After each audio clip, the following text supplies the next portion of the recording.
Every collector has a golden age in their mind. That one stretch of time where everything just clicked. The figures were better, the prices were lower, and walking down the toy aisle actually felt magical. For Marvel fans, the golden age had a name. The ToyBiz era. Those were the figures that changed everything. They came with more accessories, more articulation, and more ambition than anybody thought possible. And somehow, they did it for all than less than $10. For years, we've told and retold the story of ToyBiz like it's collector's version of Camelot. A perfect era that we'll never get back. But here's the twist. The story of ToyBiz isn't just nostalgia. It's actually a cautionary tale, because the same things that made them legendary are also the same reasons that we may never be satisfied with toy prices today. In today's video, we're gonna find out, was ToyBiz just trying to give us the best product possible? Or did they set the bar so high that no company or collector could ever bring it back down? Stick around.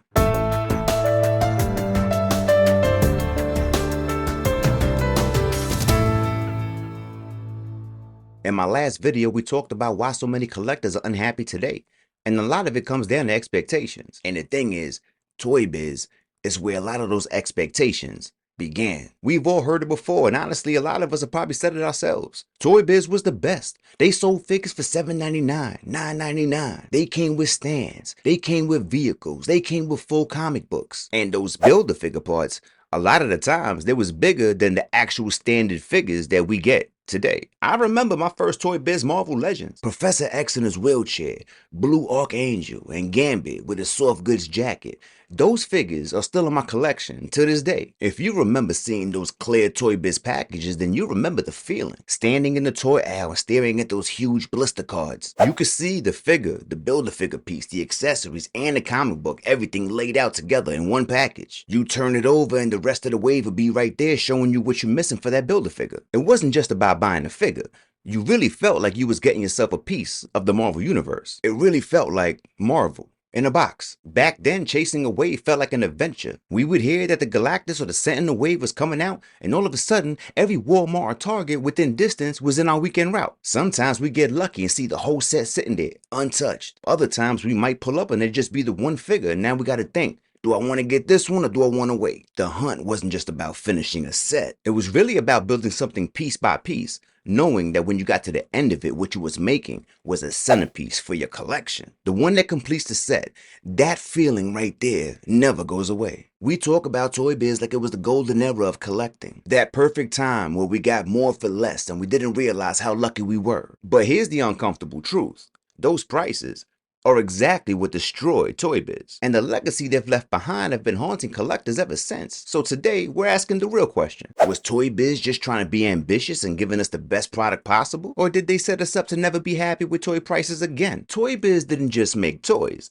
They raised the bar for what an action figure could be. Those Marvel Legend figures came with articulation that collectors had never seen before. Ankle pivots, toe crunches, wrist swivels. Back then, most of the figures in the toy aisle was rocking like 5 or 6 points of articulation. ToyBiz was turning figures into fully movable and posable statues. The accessories made sense too. Web effects for Spider-Man, hammers for Thor, energy bursts for cosmic characters, and props that feel like they ripped them straight out the comic books. Then there were the comic books, full-sized, full-issue reprints right in the package. You could open up your figure and then skim through the comic and immediately find context for that character. But nothing really captured the imagination like those Build-A-Figures. Sentinel, Galactus, Apocalypse, Onslaught, Giant Man. Those weren't just extras for buying the wave. Those were centerpieces, towering over our collections, fully articulated, and painted with the same care as the main figures. Even now, 2 decades later, those Build-A-Figures are still holding their own in a lot of people's collections. Sentinel and Galactus are still considered definitive by many collectors. They had the weight,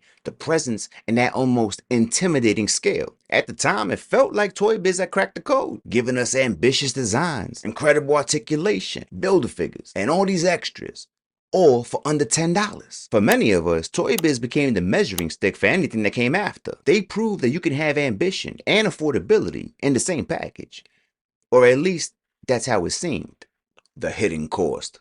But here's the part that most collectors forget, or maybe never even knew in the first place. Back then, we weren't thinking about tooling cost or oil prices. We were just ripping open the box and posing these figures like we'd never seen them before. The idea? that this was unsustainable wasn't even a thought. But behind the scenes, every new articulation cut, every giant Build-A-Figure piece, every full-size comic, it was really adding up in a way that couldn't last. We saw it as ToyBiz spoiling us, but the truth was, ToyBiz was burning the candle on both ends. Those prices that we look back at with such nostalgia, they weren't sustainable, not even from the start. Every single extra that we loved, the stands, the vehicles, the Build-A-Figures, the comics, they all came with a cost. And ToyBiz was paying for all of it. Tooling, new molds for highly articulated bodies is expensive, especially when every single character is almost unique. They didn't really do repaints like that. They made a character and then it was on to the next one. Producing oversized figures like Sentinel and Galactus really meant engineering larger joints, more plastic, and higher paint costs. I'll bet a lot of y'all never thought about it, but it cost them a lot of money for those Build-A-Figure parts. You do know that most of the time, those Build-A-Figure parts actually cost more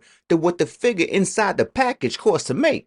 That's crazy. Printing and packing in comic books ain't free either. Even though Marvel and ToyBiz were under the same corporate umbrella, you still got costs. They still have printing, artwork, and packaging adjustments. Those vehicles and displays, they started adding on additional molds too. More paint operations, more assembly steps. And then there was the big one, distribution pressure. By the mid-2000s, big box retailers like Target or Walmart started putting more pressure on toy companies than ever. They wanted to keep the prices low, but they still wanted that premium shelf appeal. Meanwhile, at the same time, oil prices are rising, and we do know that plastic is petroleum-based, so we know those manufacturing costs are gonna keep going up. All while ToyBiz kept pushing more articulation, more accessories, more Build-A-Figures. What ToyBiz was essentially doing was buying collector loyalty at a loss, and the bigger they went with it, the deeper the problem got. Marvel Legends was becoming more ambitious every year, but the margins, the actual profit left after selling a figure, was almost completely gone. ToyBiz had built a product that collectors love on a business model that just couldn't survive. We fast forward to 2006 and Hasbro takes over the Marvel license. Almost immediately, collectors noticed the difference. The pack-in comics were gone. The oversized stands,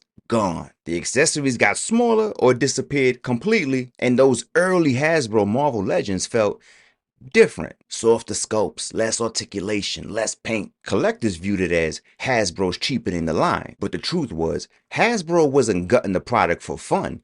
They were gutting the product to make it sustainable in a way that ToyBiz never really could. It wasn't the decision that collectors wanted, but it was the decision that kept Marvel Legends alive. The ghost of ToyBiz. But here's the twist. ToyBiz didn't just leave. They left us with a ghost. And even today in 2025, that ghost is still haunting collectors. We see it today. Anytime a collector complains about a $30 Marvel Legend figure or a $50 Star Wars figure, the first thing that comes out their mouth is, well, ToyBiz did it for less.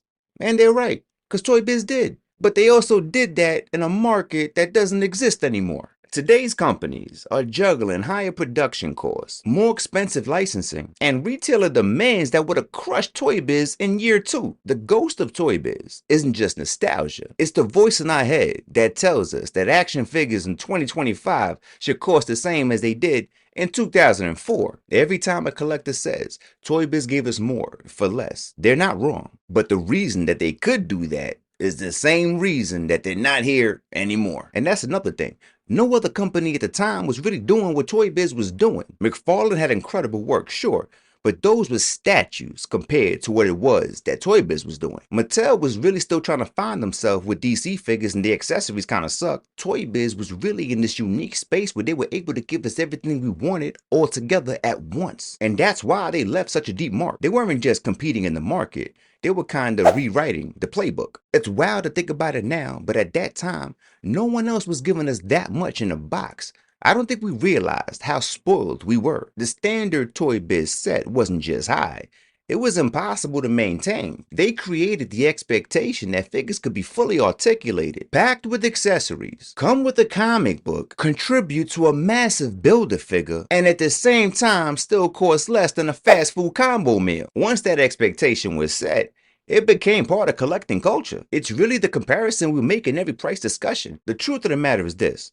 ToyBiz didn't prove that figures could be cheap. They proved how quickly a company can burn out chasing that dream. And because ToyBiz's story ended at its peak before they even had a chance to scale back, It's kind of like they're frozen in time. We never saw the version of ToyBiz that may have had to cut accessories, shrink their builder figures, or simplify their paint apps. We really only remember the golden years, and that's what makes them untouchable in our minds. And that's why nostalgia is so powerful. We keep comparing today's toys to a standard that no one, even ToyBiz, could compete with. So maybe ToyBiz didn't just give us Marvel Legends. Maybe they also gave us a distorted memory of what figures should cost. A memory that's still been fueling price debates for nearly 2 decades. I still have some of my first ToyBiz figures. Professor X in his wheelchair, Blue Archangel, and Gambit with a soft goods jacket. Every time I look at them, I get a rush of nostalgia. The packaging, the scope, the sense that I was getting everything in one box. But now I also see them differently. I see the ambition and I see the craftsmanship. I also see the cracks in the business model that I couldn't